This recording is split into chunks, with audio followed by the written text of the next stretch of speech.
ஓம் மோஷிகவாகனமோதகஹஸ்த சாமலகர்ண விலம்பிதசூத்ரக வாமனரூப மகேஸ்வர புத்திர விக்ன விநாயக பாத நமஸ்தே. ஆயி ஆனந்தவல்லி அமிர்தகலதரீம் ஆதிசக்தி மகம்மாயி மாயஸ்படிகமணி மாமதங்கி ஷடங்கி ஞானார்த்த பரிமள நயகரீம் நாதவிந்து தாரிணி நாதாந்த தர்ப்பணகரீம் ஸ்ரீம் பீஜமந்திரஸ்வரூபிணி அம்பா நமோஸ்துதே. அன்பார்ந்த தாய்மார்களே, சான்றோர் பெருமக்களே, எல்லா துறைகளிலும் மேன்மை அடைந்து வரும் அன்பர்களே, குழந்தைகளே, சுபமஸ்து. அனைவருக்கும் முன்னொரு காலத்தில் ஒரு கிராமம், அந்த கிராமத்தில் ஒரு அம்மா அவங்களுக்கு எஜமானன் தவறிட்டாங்க. அந்த அம்மாவுக்கு ஒரே ஒரு பையன். அந்த பையனுக்கு நாமதேயம் சங்கரன்ற நாமதேயம். அந்த காலத்தில் எஜமானன் இல்லைன்னாக்க அந்த ஸ்திரீகளுக்கு ஒரு சமுதாயத்தினுடைய அரவணைப்பு கொஞ்சம் கம்மி அந்த காலத்தில். அப்படி இருந்தாலும் பல இடங்களில் போயிட்டு வீடு வீடாக போயிட்டு 10 பாத்திரம்லாம் விளக்கிட்டு அதில் அவ்வளோண்டு சாப்பாடு கிடைக்கிறத எடுத்து வந்து அந்த பையனுக்கு சங்கரனுக்கு சாதம் கொடுத்து வளர்த்து வந்தாங்க. ஒரு காலகட்டத்தில் அவன் பெரியவன் ஆகும்போது, அம்மா எல்லாரும் படிக்க போகிறாங்க, நானும் படிக்கிறேனே அப்படின்றான். சரி வாப்பான்ட்டு அந்த காலத்தில் பாடசாலை ரிஷிகள், மகான்கள், யோகிகள் இவங்க தான் அந்த பாடசாலையை நடத்துகிறவங்க. அந்த பாடசாலை காட்டில் கடந்து போகணும், 2 மைல் நடந்து போகணும். எல்லாரும் அந்த குழந்தைகள் எல்லாரும் பாடசாலைக்கு நடந்து போய் பாடத்தை கற்றுன்னு வராங்க. அப்படி வேத பாடசாலையில் அவங்கவுங்களுடைய வர்ணாசிரம பிரகாரம் அவங்கவுங்களுடைய குழந்தைகளுடைய பிடிச்சிருக்கிற படிப்பு தகுந்த மாதிரி அவர்களுக்கு பாடங்களை கற்றுக் கொடுத்து அதை நல்ல முறையில் எல்லாருக்கும் சொல்லி கொடுக்குறாங்க. இந்த அம்மா அந்த பையனை இட்டும் போய் வாத்தியாரண்டை இட்டும் போய் விட்டாங்க. இனிமேல் இவனுக்கு அப்பா, அம்மா, குரு, தெய்வம் எல்லாம் நீங்கள் தான். இவனுக்கு வேதம் சொல்லித்தரணும் அப்படின்றாங்க. சரி வேதம் சொல்லித்தரேன் அப்படின்ட்டு 2-3 நாள் இந்த அம்மா இட்டுன்னு வந்து 2 மைல் நடந்து வந்து விடுவாங்க. இவன் உள்ளார போய் படிப்பு முடிச்சுட்டு வருவான். இவங்க அம்மா அழைச்சின்னு வந்தாங்க. ஒரு காலகட்டத்தில் வறுமை அதிகமாக ஆரம்பிச்சிடுது. இந்த அம்மா வீடு வீடாக போய் பாத்திரம் துலக்கிட்டு அதில் வர சாப்பாடு தானே கொடுக்கணும். என்ன செய்கிறது? ஒரு நாள் என்ன பண்ணாங்க, இந்த பையனை கூப்பிட்டு, உனக்கு ஒரு அண்ணன் இருக்கிறான், நீ காட்டுக்கிட்ட போகும்போது அண்ணான்னு கூப்பிடு, வந்துடுவான். உன்னை பத்திரமா அழைச்சின்னு போய் பாடசாலையில் விடுவான். அதே மாதிரி பாடசாலையிலேருந்து வெளிந்து வந்த உடனே அண்ணான்னு கூப்பிடு, அந்த அண்ணன் வந்து உன்னை அழைச்சி வந்து வீட்டாண்ட விட்டுடுவான் அப்படின்ட்டு சொல்லி அனுப்புகிறாங்க. நிஜமாவா அண்ணா? அம்மா அண்ணன் வருவானா, இட்டும் போவானா? என்ன கண்டிப்பாக இட்டும் போகிறான் அப்படி அழகாக சொல்லி அனுப்புகிறாங்க. இந்த அம்மா ஆதி மூலமே என்னுடைய குழந்தைக்கு நீதான் பொறுப்பு, உன்னுடைய அனுகிரகத்தில் இதுவரையிலும் நடந்துட்டுருக்கு, இனிமேல் நடக்க போகிறதும் உன்னுடைய அனுகிரகத்தில் அப்படின்னு கண்ணீர் மல்க ரங்கனுடைய படத்தை பார்த்து, கிருஷ்ணனுடைய படத்தை பார்த்து அழுதாங்க. இவன் காட்டு எல்லைக்கு கிட்ட போகும்போது அண்ணான்னு ஒரு அலர்னா, அந்த வைகுண்டத்தில் ஆதிசேஷன் பேரில் படுத்துன்னு இருந்த பரமாத்மா அப்படி கண்ணை திறக்கிறதுக்கு முன்னாடியே வந்து, தம்பி நான் வந்துட்டேனே அப்படின்னுட்டு நேராக வந்து அவன் கையை பிடிச்சி அழகாக இட்டுன்னு போய் பாடசாலையில் விடுறது, திரும்பி இட்டுன்னு வந்து விடுறது. இப்படியே ஒரு 14 ஆண்டுகள், அந்த 7 ஆண்டுகள் வேதம் முடித்து அதுக்கப்புறம் 7 ஆண்டுகள் அந்த பதங்கள் கணம் எல்லாத்தையும் கற்றுண்டு முடிக்கிற வரைக்கும் இவனை டெய்லி இட்டுன்னு வர்றது இட்டுன்னு போகிறது யாருக்கு? வைகுண்டத்திலிருந்து கிருஷ்ண பரமாத்மா வந்து இந்த வேலையை செய்கிறார் ரங்கன்.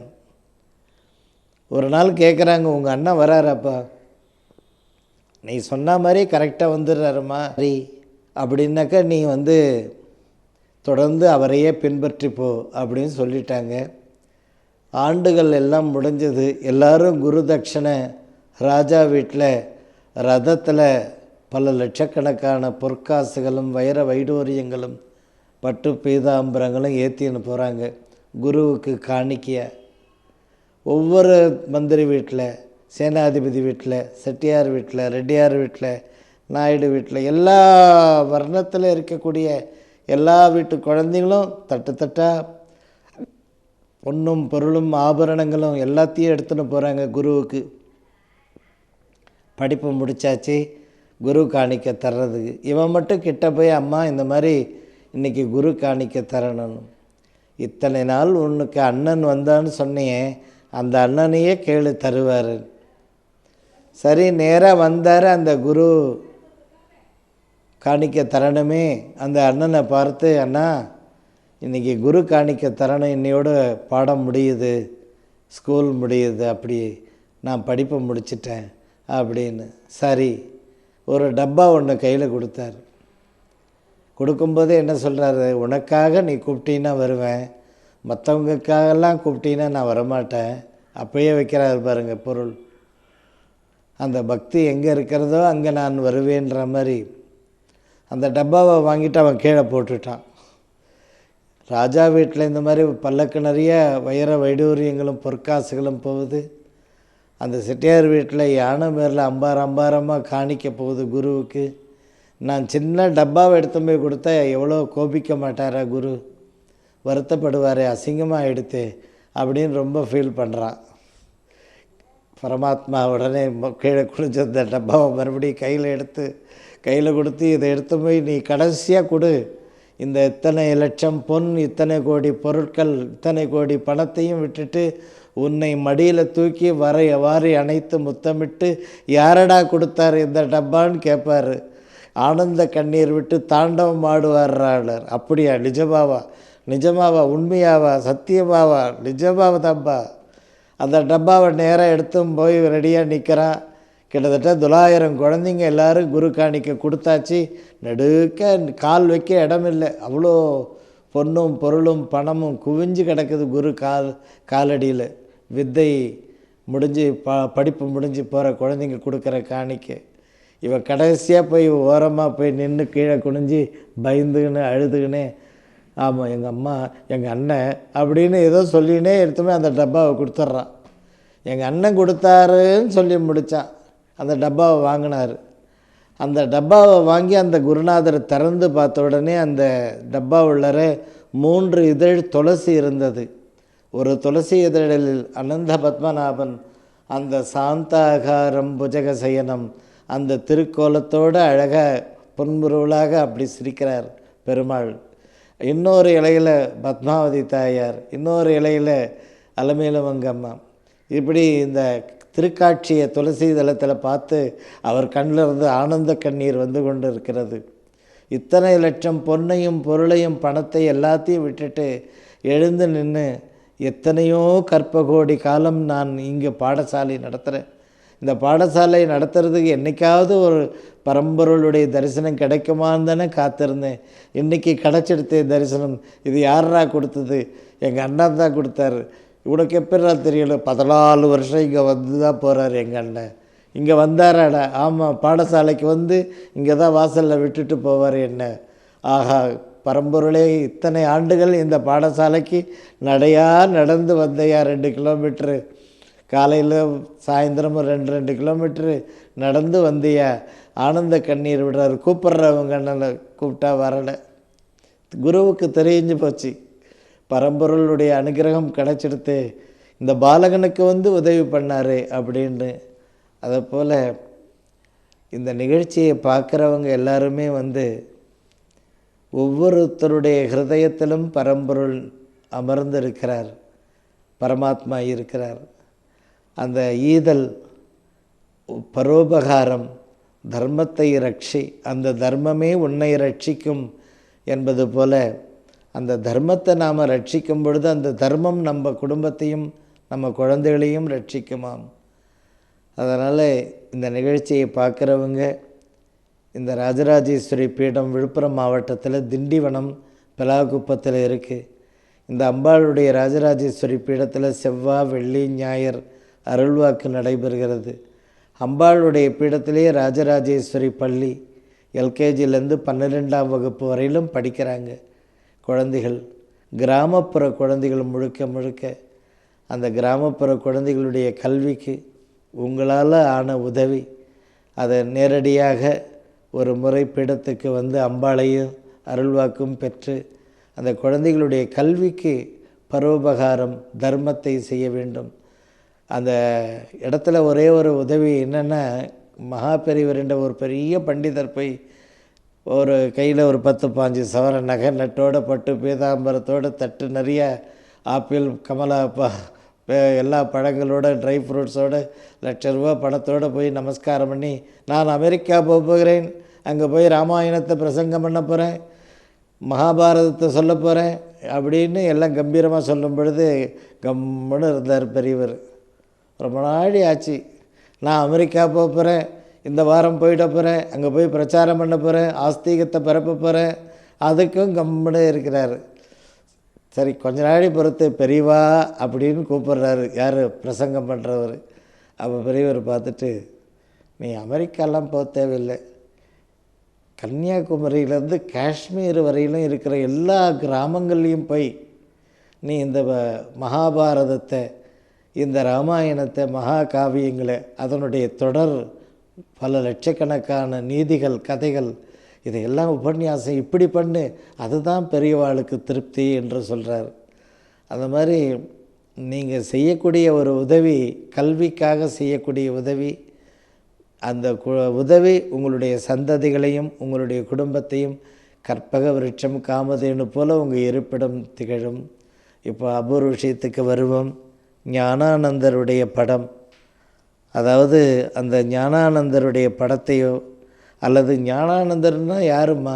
ஞானானந்தர்ன்றவர் ஒரு ராம பக்தர், சதா சர்வகாலம் ராமநாமம் ஜபிக்கிறவர், சதா சர்வகாலமும் கிருஷ்ணன் பேரில் அனந்த கோடி பாடல்கள், பக்தி கீர்த்தனைகள். நேரடியாகவே கிருஷ்ணன் பக்கத்தில் நின்று அந்த பாட்டை கேட்பார்.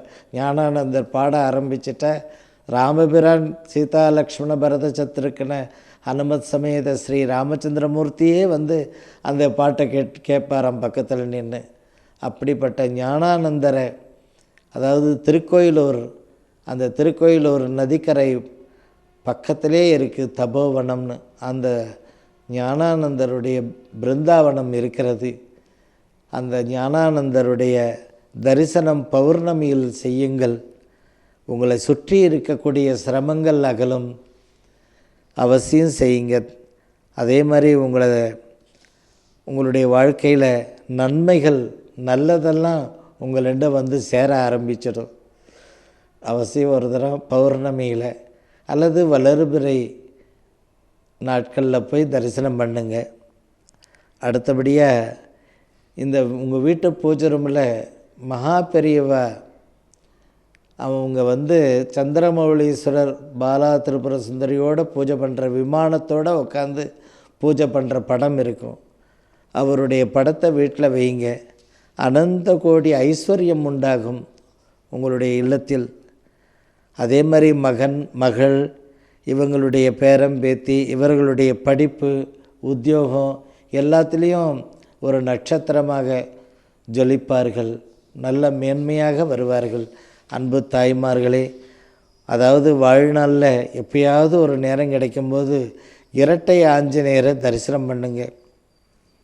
அந்த பகைவர்களுடைய தொல்லை அகலும், நவநிதியும் உங்களுடைய வாழ்க்கையில் உண்டாகும். அதிர்ஷ்டகரம் பாணி எல்லாமே உனக்கு அதிர்ஷ்டமாக கூடி வருதுன்றாங்களே, அந்த அதிர்ஷ்டகரமான வாழ்க்கை உங்களுக்கு உண்டாகும்.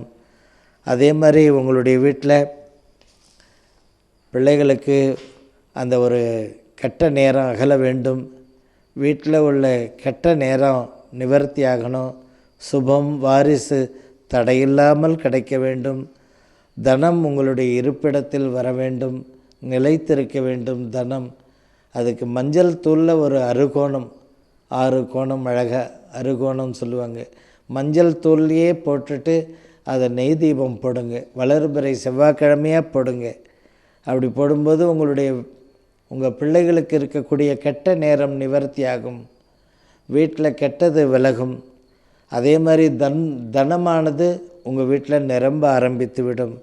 அன்பு தாய்மார்களே, உங்களுடைய வீட்டில் எப்பயாவதுன்றதை விட முக்கியமாக உங்களுடைய பூஜை அறையில் அதாவது மரத்தினால் ஆன விக்கிரகம் ஒன்று எப்பொழுதும் இருக்கட்டும்.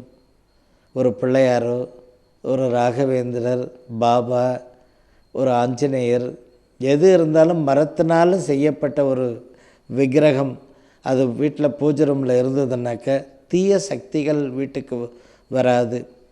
கடனும் வியாதியும் உங்களுடைய குடும்பத்தை விட்டு விலகிவிடும். அதே மாதிரி வளர்ச்சி பணிகள் நடக்கும். சந்தனத்தால் ஆன விக்கிரகம் இருக்குது, வெள்ளையருக்கண்ணில் விக்கிரகம் இருக்குது. இன்னும் சொல்லப்போனால்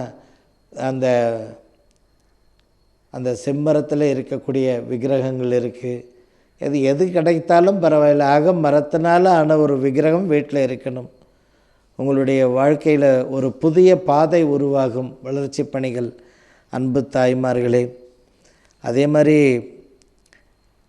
ராமருடைய மூலஸ்தானம் இந்த தை மாசி பங்குனி சித்திரை இது நிறைவேறத்துக்குள்ளார ராமருடைய கோவிலுக்கு போயிட்டு மூலஸ்தானத்தில் ராமபிரானை பார்க்கணும். ஒரு முறையாவது அந்த மாதிரி செய்யுங்க. இந்த 4 மாதத்துக்குள்ளார ஒரு முறையாவது ராமர் கோவில். அந்த காலத்தில் கிராமங்களில் இருக்குது ராமர் கோவில். இப்போ படவேடு ரேணுகாம்பாள் கோவில் பக்கத்திலே ராமருடைய மூலஸ்தானத்தில் ராமபிரான் இளையவரோட எம்பிராம் மாட்டியோட ஆஞ்சநேயருக்கு உபதேசம் பண்ணுற மாதிரி அப்படிப்பட்ட ஒரு சன்னிதானம். ஆரணி பக்கத்தில் படவேடு. இன்னும் பல ஊர்களில் இருக்குது. ராமருடைய மூலஸ்தானத்தில் ராமர் இருக்கணும். அதுவும் இந்த தை மாசி பங்குனி சித்திரைக்குள்ளார ஒரு முறை தரிசனம் செய்யுங்கள். பெரிய வேலைகளெல்லாம் சாதிப்பீங்க. உங்கள் வீட்டில் பசங்க பெரிய வேலை சாதிக்கணுமா, படிப்பில் உத்தியோகத்தில் ஏதாவது சொல்கிறீங்களா, அந்த கோரிக்கை அனைத்தும் நிறைவேறும். அன்பு தாய்மார்களே, அதே போல் 20ஆம் தேதி 2ஆம் தேதி 11ஆம் தேதி இந்த தேதியில் பிறந்தவர்கள் ஒரு பிரபலமான படிப்பு, பிரபலமான பதவி, பிரபலமான ஐஸ்வர்யம் பெற்றவர்கள். அதனால் அவர்கள் வாழ்க்கையில் முடிந்த வரையிலும் நட்பு விஷயத்தில் ஜாக்கிரதையாக இருக்கணும். என்ன விஷயத்தில்? 20, 2, 11 இந்த தேதிகளில் பிறந்தவர்கள் அவசியம் நட்பு விஷயத்தில் ரொம்ப கவனமாக இருங்கள். அன்பு தாய்மார்களே, பிறகு 17, 22, 8, 31, 16, 7, 13 அதே மாதிரி பேரில் நியூமராலஜி பிரகாரம் 36 பிறந்த தேதிகளில் இப்போ சொன்ன தேதிகளில் 28, 26 இந்த தேதியில் பிறந்தவர்களாகட்டும், விதி எண்ணாகட்டும், கூட்டு எண்ணாகட்டும், இவங்க எல்லாருமே முன்கூட்டியே நடக்கக்கூடிய சொல்லக்கூடிய ஆற்றல் படைத்தவர்கள். அதே சமயத்தில் எங்கேருந்து வந்தது அந்த கோபம் என்னது கோபம், அந்த கோபமானது இவங்களோட இருக்குது. அதனால் ரொம்ப கவனமாக இருக்க வேண்டும். அப்படிப்பட்டவர்கள் அவர்களுடைய இல்லத்தில் ஆதிசங்கரருடைய படம் இருந்தால் இவர்கள் வாழ்க்கை பிரகாசமாக இருக்கும். அன்பு தாய்மார்களே, சிம்மம், கன்னி, தனுசு, விருச்சகம், மகர, கும்பம், மீனம். சிம்மம், கன்னி, தனுசு, விருச்சகம், மகர, கும்பம், மீனம். இந்த ராசிக்காரர்கள் பிள்ளையார்பட்டி மூலவருடைய படத்தை பூஜை அறையில் வைக்கணும். என்னம்மா இந்த ராசிக்கெல்லாம் என்ன விசேஷம்? இந்த ராசிக்காரர்களுக்கு இப்போதைக்கு அது தேவை. அந்த மூலஸ்தானத்தில் இருக்கிற பிள்ளையார்பட்டி படம், அந்த கற்பக விநாயகருடைய படம், மூலவருடைய படம் கேட்டு அதை வாங்கி பூஜை அறையில் வைங்க.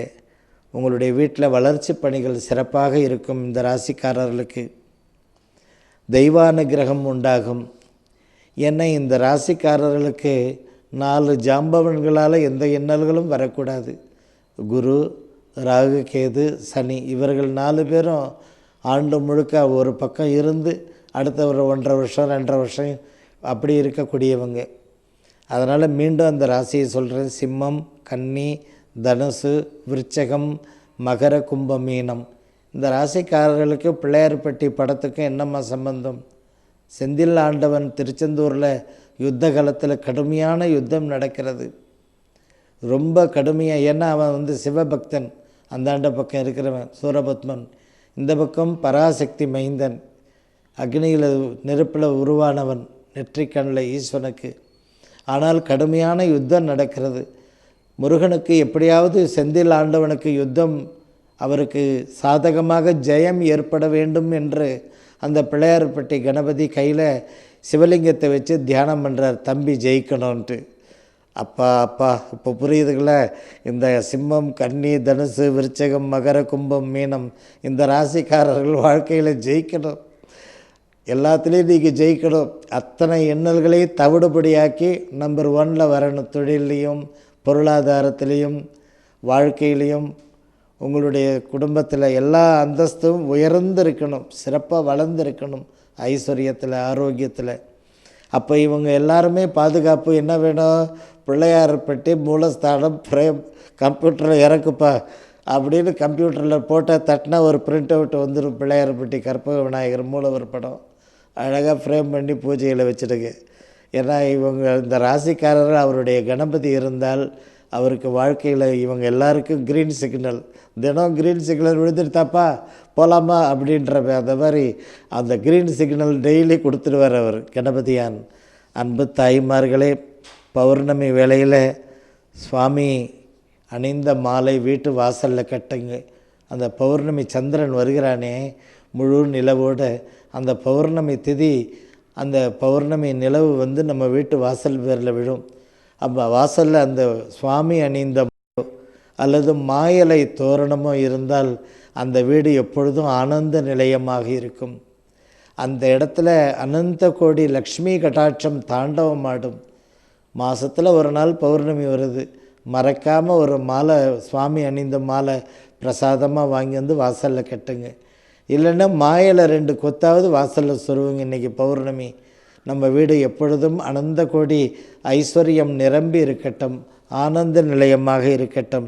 அவசியம் செய்யுங்க. அதே மாதிரி திருவோண நட்சத்திரத்தில் தாமரைப்பூவோட பெருமாளை போய் பார்த்துட்டு வாங்க. நீங்கள் ஏதாவது ஒரு கோரிக்கை வச்சுருப்பீங்க, குழந்தை பாக்கியம், திருக்கல்யாணம் நடக்கணும், பெரிய வேலை கிடைக்கணும், அம்மா சொந்த வீடு வாங்கணும்மா, 15 வருஷம் ஆச்சும்மா, கிட்டத்தட்ட 9, 10, 11 வீடு மாற்றிட்டோம், வேனில் ஏற்றுறதும் சாமானை இறக்குறதும் ஒவ்வொரு தினமும் நான் படுற கஷ்டம் கொஞ்சம் நஞ்சம் இல்லைம்மா, இந்த வருஷமாவது எனக்கு சொந்த வீடு அமைச்சு தரணுமா அப்படின்றீங்களே. அந்த திருவோண நட்சத்திரத்தன்னைக்கு பெருமாளுக்கு அந்த தாமரைப்பூ எடுத்து போய் வைக்கும் பொழுது சொந்த இல்லம் கைகூடும், குபேர சம்பத்து உங்கள் வாழ்க்கையில் கைகூடி வரும். அதே மாதிரி உங்களுடைய வீட்டில் ஆரோக்கிய பலம், ஆயுள் பலம் நன்றாக இருக்கும். அவ்வளோ விசேஷமானது. அன்பு தாய்மார்களே, உங்களுடைய வீட்டில் குடும்ப க்ஷேமத்திற்காக வரக்கூடிய மாசி மாதம் பௌர்ணமி அன்னைக்கு ராஜராஜேஸ்வரி பூஜை, 64 கலைகள், 64 கலசங்கள், அந்த ஹோமம் நடைபெறுகிறது. அந்த பூஜையை நடத்துறதுக்கு இந்த நிகழ்ச்சியை பார்க்குறவங்க ஆண்டுக்கு ஒரு முறை மகனை மகானாக்கிய நாள் அன்றைய அந்த மாசி பௌர்ணமி அன்னைக்கு தான் அம்மன் உட்காந்து அருள்வாக்கு சொல்ல ஆரம்பித்தது. அன்றைய தினம் அந்த 64 கலச பூஜை நடைபெறுகிறது. இந்த நிகழ்ச்சியை பார்க்குறவங்க, அம்மா அந்த வாய்ப்பு அடியேனுக்கு தாருங்கள், அந்த மாசி மகம் மகோற்சவத்தை அந்த வரக்கூடிய ஜனங்களுக்கெல்லாம் அன்னதானம், அந்த 64 கலச பூஜை, அந்த குங்கும பிரசாதத்தை கொரியர் முகாந்திரமாக பெற்றுக்கொள்ளலாம். அவசியம் பதிவு செய்யுங்கள்.